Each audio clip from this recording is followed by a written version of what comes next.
অবিশ্বাস্য কামব্যাক। শেষ মুহূর্তে মার্টিনেজের হেডে ইংল্যান্ডকে কাঁদিয়ে বিশ্বকাপ ফাইনালে মেসির আর্জেন্টিনা। উল্লাসে ফেটে পড়ল পুরো স্টেডিয়াম। দর্শক, কি অবিশ্বাস্য এক রাত! বিশ্বকাপের দ্বিতীয় সেমিফাইনালে শেষ মুহূর্তের নাটকীয়তায় ইংল্যান্ডকে হারিয়ে ফাইনালে উঠে গেল লিওনেল মেসির আর্জেন্টিনা। ম্যাচের শুরু থেকেই দুই দলের মধ্যে ছিল তীব্র লড়াই। একদিকে মেসির আর্জেন্টিনা, অন্যদিকে শক্তিশালী ইংল্যান্ড। দুই পরাশক্তির লড়াই দেখতে পুরো ফুটবল বিশ্ব তাকিয়েছিল এই মহারণের দিকে। দ্বিতীয়ার্ধের ৫৫তম মিনিটে প্রথম ধাক্কা খায় আর্জেন্টিনা। দুর্দান্ত এক পাল্টা আক্রমণ থেকে অ্যান্থনি গর্ডন গোল করে ইংল্যান্ডকে এগিয়ে দেন। গোলের পর আত্মবিশ্বাসী হয়ে ওঠে ইংলিশ ফুটবলাররা। তবে পিছিয়ে পড়েও থেমে থাকেনি বিশ্ব চ্যাম্পিয়ন আর্জেন্টিনা। একের পর এক আক্রমণ চালিয়ে যেতে থাকে মেসির দল।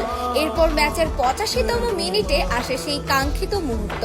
ডান দিক থেকে লিওনেল মেসির অসাধারণ এক পাস পেয়ে এনজো ফার্নান্দেজ ডি বক্সের বাইরে থেকে নেন দুর্দান্ত এক বুলেট গতির শট। শক্তিশালী সেই শটে বল জড়িয়ে যায় ইংল্যান্ডের জালে। এই গোলে ম্যাচে সমতা ফেরায় আর্জেন্টিনা। মেসির অসাধারণ ভীষণ আর ফার্নান্দেজের দুর্দান্ত ফিনিশিং দেখে মুগ্ধ হয়ে যান ধারাভাষ্যকার ও পুরো ফুটবল বিশ্ব। কিন্তু ম্যাচের আসল নাটক তখনও বাকি ছিল। সবাই যখন অতিরিক্ত সময়ের অপেক্ষায়, ঠিক তখনই আবারও জ্বলে ওঠে আর্জেন্টিনার আক্রমণ ভাগ। ম্যাচের ৯০+২তম মিনিটে আর্জেন্টিনার হয়ে অবিশ্বাস্য এক গোল করেন লাউতারো মার্টিনেজ। ডি বক্সের ভেতরে দুর্দান্ত একটি ক্রস আসে। সেই বলের দিকে সবার আগে ঝাঁপিয়ে পড়েন মার্টিনেজ।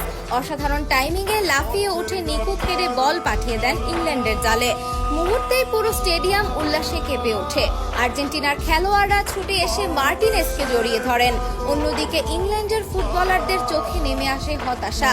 শেষ বাঁশি বাজার সঙ্গে সঙ্গে নিশ্চিত হয়ে যায় ইংল্যান্ডকে হারিয়ে বিশ্বকাপের ফাইনালে উঠে গেছে মেসির আর্জেন্টিনা।